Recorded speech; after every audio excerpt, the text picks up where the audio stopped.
श्रीमद दत्तगिरी गोसावी चरित्र पुष्प तिसरे भाग दुसरा। मौनीबुवांचा निरोप घेऊन दत्तगिरी निघाले। ते श्री क्षेत्र नरसिंहवाडीस गेले।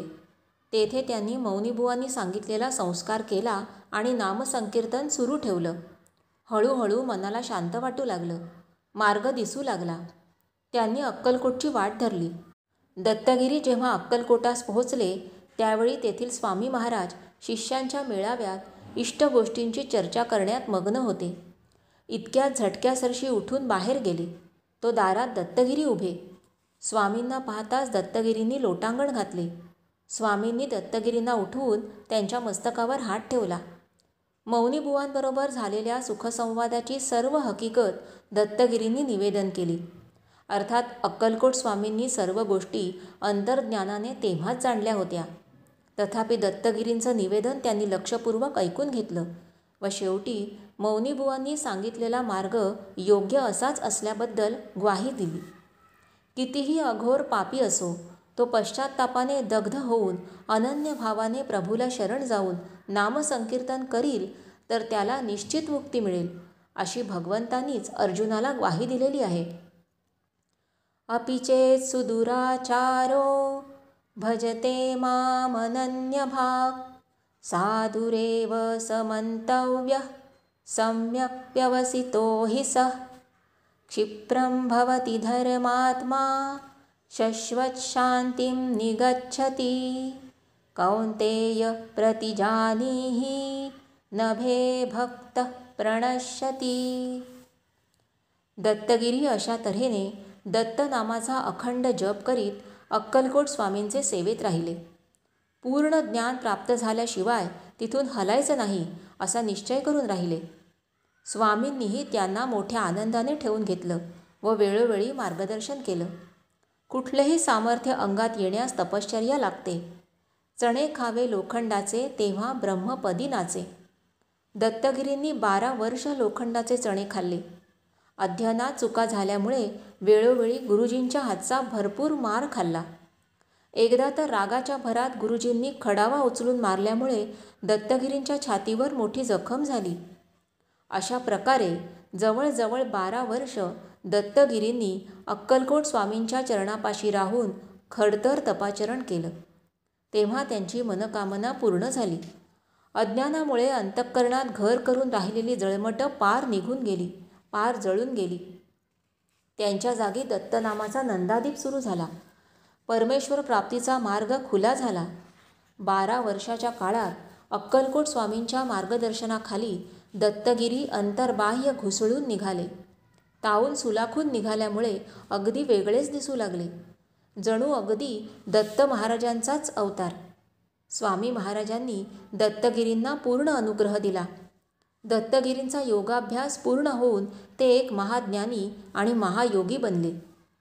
अशा तऱ्हेने पूर्ण ज्ञानी आणि परमयोगी बनल्यावर अक्कलकोट स्वामी महाराजांनी दत्तगिरींना स्वस्थळी जाण्यास परवानगी दिली।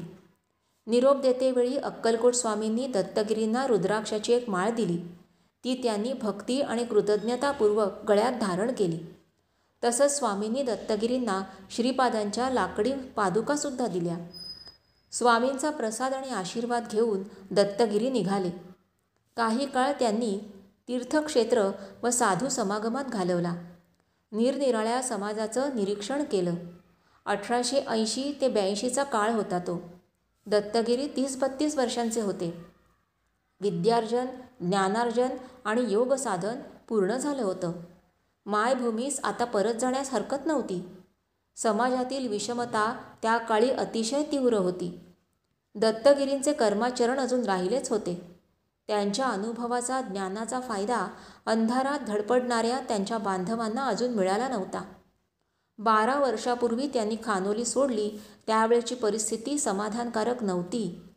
लोक पाखंडी आणि वाचाळ बनले होते। गिरींबद्दल वाटणारी श्रद्धा लोपली होती। ढोंगबाजी वाढली होती। दत्तगिरी एकाएकी नाहीसे झाल्याबद्दलही कोणालाही फारशी खंत वाटली नव्हती। उलट मठातून एक ब्याद गेली म्हणून भाऊबंदांना एक प्रकारे बरे वाटले। भगवानगिरींपासून मठाचे उत्पन्न वाढले होते। मठाधिकाऱ्याच्या गैरहजेरीत मठसंस्थानांची वहिवाट निवतकरांकडेच असे। मठाचे उत्पन्न हा आपल्या वतनापैकीच एक भाग असं त्यांना वाटे आणि या बाबतीत श्री भगवानगिरींबरोबर त्यांचे खटकेही उडाले होते. पण कसेही असले तरी दत्तगिरी निवतीच्या मठाचे अधिकारी होते. तिकडे परत जाणे प्राप्त होते. दत्तगिरी आता एक मोठे योगी आणि अधिकारी पुरुष बनले होते. नाम महात्म्य त्यांनी अनुभवलं होतं. ज्या मार्गाने स्वतःचा उद्धार झाला तो मार्ग स्वजनांना सांगितला पाहिजे असं त्यांना वाटू लागलं. तीर्थाटन आटोपल्यावर दत्तगिरी मायदेशी येण्यास निघाले. परंतु ते सरळ खानोलीस आलेच नाहीत. बेळगाव जिल्ह्यातील चंदगड म्हणजे पिशाच्चवाडी येथे गोविंद नारायण सामंत यांचे घरी त्यांचा पहिला मुक्काम झाला. पिशाच्चवाडीस दत्तगिरी जवळजवळ 1 वर्षपर्यंत राहिले. तेथे त्यांनी आश्रम बांधून श्री अक्कलकोट स्वामींनी दिलेल्या लाकडी पादुका स्थापल्या. हेच त्यांचं अतिशय प्रियस्थान बनलं. परंतु आता खानोलीला परत जाणं प्राप्त होतं. मनात एक विचार असाही आला की निवतीस परत कशासाठी जायचं. दत्तगिरींची ज्ञानार्जनाची व योगसाधनेची जिज्ञासा पूर्ण झाली होती. परमेश्वरापाशी पोचवणारा मार्ग त्यांना अवगत झाला होता. नाम महात्म्य त्यांना पटलं होतं. मग आता निवतीस परत कशासाठी जायचं आणि जायचं त्या ठिकाणी कोण त्यांची वाट पाहत होतं. दत्तगिरी एकाएकी मठांतून नाहीसे झाले तरी लोकांची मनं हलली नाहीत. उलट वारसांना आनंद झाला. गेली एकदाची ब्याद मठातून, आता घाला धुडगूस वाटेल तसा. ज्या वारसांनी श्री भगवानगिरींना त्राही भगवान करून सोडलं होतं त्यांना दत्तगिरी परत आल्याने आनंद होणार नव्हता.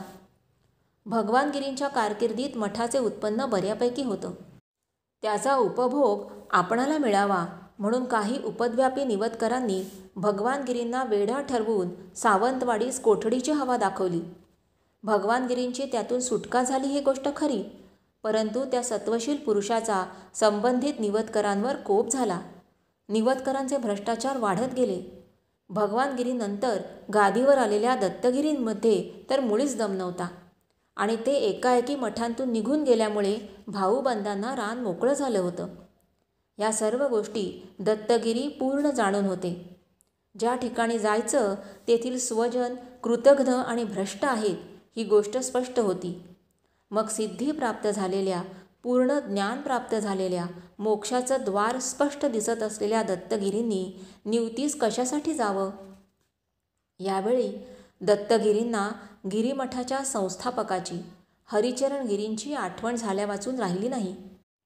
त्या महात्म्याने 50शी उलटून गेल्यावरही स्वजनांच्या उद्धारासाठी, मार्गदर्शनासाठी घराची वाट धरली होती. स्वजन अपराधी असतील, अनंत अपराधी असतील, पण खरा संत त्याचा राग मानित नाही. संतश्रेष्ठ तुकोबा म्हणतात, तुका म्हणे तोची संत सोशी जगाचे आघात. अज्ञजनांनी केलेल्या अपराधांचा ज्याला राग येतो तो संत कसला, आणि मग अशाकडून मार्गदर्शन ते कसलं होणार. येशू ख्रिस्त हा एक उच्चकोटीतील संत होता. स्वतःला वधस्तंभाकडे नेणाऱ्या मारेकऱ्यांना उद्देशून येशू म्हणतो, देवा त्यांना क्षमा कर, आपण काय करीत आहोत हे त्यांना समजत नाही. दत्तगिरींना येशू माहीत होता किंवा काय हा प्रश्न नाही. येशूला माहीत असलेले महान तत्त्व त्यांना निश्चितच माहीत होतं. संतजनांचं मर्म आहे. ज्या ठिकाणी अंधार जास्त, दोषास्पद वागणूक जास्त, वितंडवाद जास्त, हाणामाऱ्या जास्त, त्याच ठिकाणी संतांची गरजही जास्त. निवतकर नीतिभ्रष्ट, कर्मभ्रष्ट आहेत ना, मग संतांनी तिथे लवकर धाव घेतली पाहिजे. ज्ञानसंपन्न, सिद्धिसंपन्न परमयोगी दत्तगिरी वयाच्या 32व्या वर्षी मायभूमीस परत जाण्यास निघाले. मातृभूमीच्या सेवेसाठी परत निघाले.